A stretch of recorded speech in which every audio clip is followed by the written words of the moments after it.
राज्य सरकारचे वाळू धोरण हे फसलेले धोरण आहे। 600 रुपये ब्रास प्रमाणे नागरिकांना घरकुलासाठी वाळू देण्याचा निर्णय सरकारने घेतलाय।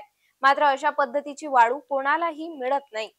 ठेकेदार आणि प्रशासकीय अधिकारी यांचे साटेलोटे असून पार्टनरशिप मध्ये हा धंदा सुरू आहे, असा आरोप माजी राज्यमंत्री यांनी सरकारवर केलाय। पावसाळी अधिवेशनाच्या दुसऱ्या दिवशी आपले प्रश्न उपस्थित करीत असताना आमदार यशोमती सरकार विरोधात चांगल्याच कडाडल्या।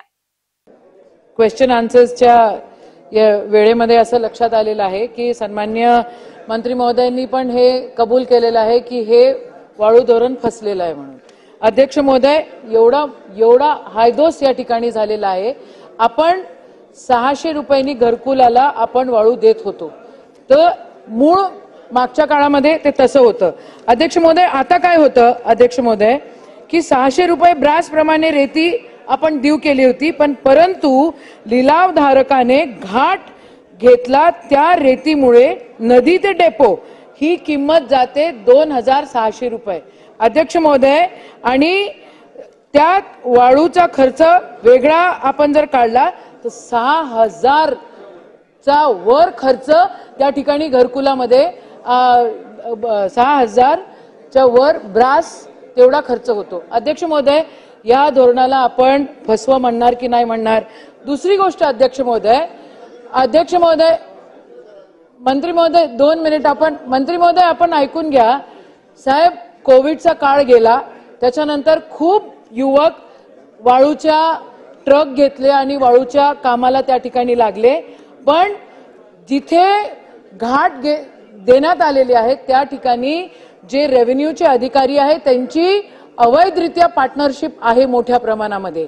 आणि जर समजा त्याचं टायमिंग जर संपलं, समजा ते परमिशनचं टायमिंग 3 वाजता संपलं, तर साहेब 3:10 तो ट्रक जप्त केला जातो। अध्यक्ष महोदय, माझं स्पेसिफिक प्रश्न आहे की हे ट्रक जप्तीवर तुम्ही 2 लाख रुपये लावलेले, 2 लाख रुपये त्या ठिकाणी पनिशमेंट म्हणून तुम्ही घेताय। बघा, 2 लाख रुपये की 4 लाख रुपये जी काय त्याची किंमत आहे ती, अध्यक्ष महोदय त्या ट्रक बेरोजगारावर तिथं त्यांच्यापाशी पंचनामा काढण्यासाठी त्यांच्याजवळ कागदपत्र नसले तरी ते त्या लोकांना पकडतात आणि ते म्हणतात चला तुमच्यावर गुन्हे दाखल करत नाही, पहिले 2 लाख तुम्ही काढा। कुठून देणार आहे तो बेरोजगार? अध्यक्ष महोदय, शासन घरकुल धारकांसाठी वेळेवर वाळू उपलब्ध करून देण्यास नाकामयाब झालेली आहे। ह्या गोष्टी शासनाला मान्य आहे का? नसेल मान्य तर 600 रुपयामध्ये आपण कशी वाळू करून देणार याचं उत्तर द्यावं। अवैधरित्या वाळू ठेकेदार इतर व्यक्तींच्या नावे ऑनलाईन बुकिंग करणाऱ्यांना ठेकेदारांवर आपण कारवाई करणार का? आणि जे काही शासनाचे अधिकारी त्या ठिकाणी पार्टनरशिप मध्ये काम करत आहेत त्यांच्यावर कारवाई झाली पाहिजे। ती कारवाई आपण करणार का? शासनाच्या अधिकाऱ्याच्या व्यतिरिक्त पोलीस प्रशासन देखील त्या ठिकाणी मोठ्या प्रमाणामध्ये हायदोस घालतो, याच्यासाठी आपण काय उपाययोजना करणार? संबंधितांवर कारवाई करण्यात यावी अशी मागणी माजी मंत्री ॲडव्होकेट यशोमती ठाकूर यांनी विधानसभेत प्रश्न उत्तराच्या तासादरम्यान केली आहे।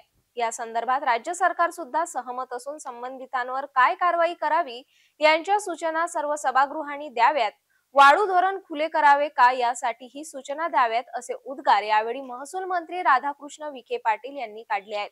आता वळूया पुढील बातमीकडे।